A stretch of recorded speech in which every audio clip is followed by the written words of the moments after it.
I thought success would make my family proud. Instead, it almost destroyed us. One phone call, one sentence, and everything I believed about success fell apart. This is the story I wish I had heard sooner. I always thought success would fix everything. That once I made it, once I escaped that small house with thin walls and loud arguments, all the pain would fade away. I was wrong. My name is Daniel Carter. I'm 34 years old, and this is the story of how I almost lost my family forever. Not because I hated them, but because I thought I was doing the right thing. I grew up in a working-class neighborhood in Ohio. My father worked at a factory for 26 years. My mother cleaned houses. We didn't starve, but we counted every dollar.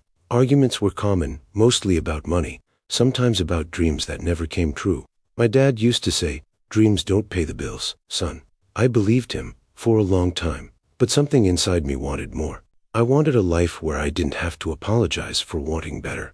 When I got accepted into a business program in New York, it felt like winning the lottery. My parents smiled, hugged me, told me they were proud, but I could see it in their eyes. Fear. New York changed me fast. I learned how to talk like I belonged, how to dress, how to network. I stopped calling home every week, then every month, then only on holidays. Every time my mom asked, "When are you coming to visit?" I answered, "Soon. Work is crazy." That became my favorite lie. I told myself I was building a future. What I was really doing was disappearing. Years passed. I got promoted, bought a nice apartment, drove a car my father could never afford. From the outside, I was winning. Inside, something felt empty. Then one evening, my phone rang. It was my younger sister, Emily. She never called. She always texted. Her voice was shaking. "Daniel, Dad collapsed at work. Has in the hospital?" The room went silent. I asked a dozen questions. She answered none of them clearly. All she said was, "They don't know if he'll walk again." I booked the first flight home. Walking into that hospital felt like walking back into a life I had abandoned. My father looked smaller, weaker. Machines beeped where his strength used to be. When he saw me, his eyes filled with tears. He tried to sit up. "Hey, champ," he said. "Look at you." I didn't know what to say. I wanted to apologize for leaving, for choosing distance, for thinking success mattered more than presence. But the words stayed stuck in my throat. Over the next few days, I learned the truth.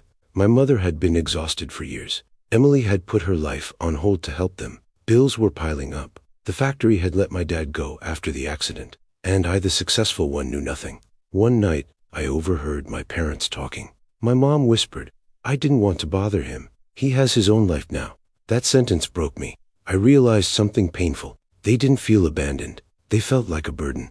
I stayed longer than planned. I helped with paperwork. I cooked. I listened, really listened. One evening, my dad asked me, was it worth it? I thought about my apartment, my job title, my busy calendar. Then I thought about all the moments I missed. "I don't know," I said honestly, "but I know I don't want to lose you." He nodded slowly. "I never wanted you to stay small," he said. "I just didn't want you to forget us." That night, I cried like I had cried in years. I went back to New York, but not the same person. I call every week now. I visit often. I help financially without making it awkward. I stopped measuring success only by what I earn. Because here's the truth no one tells you.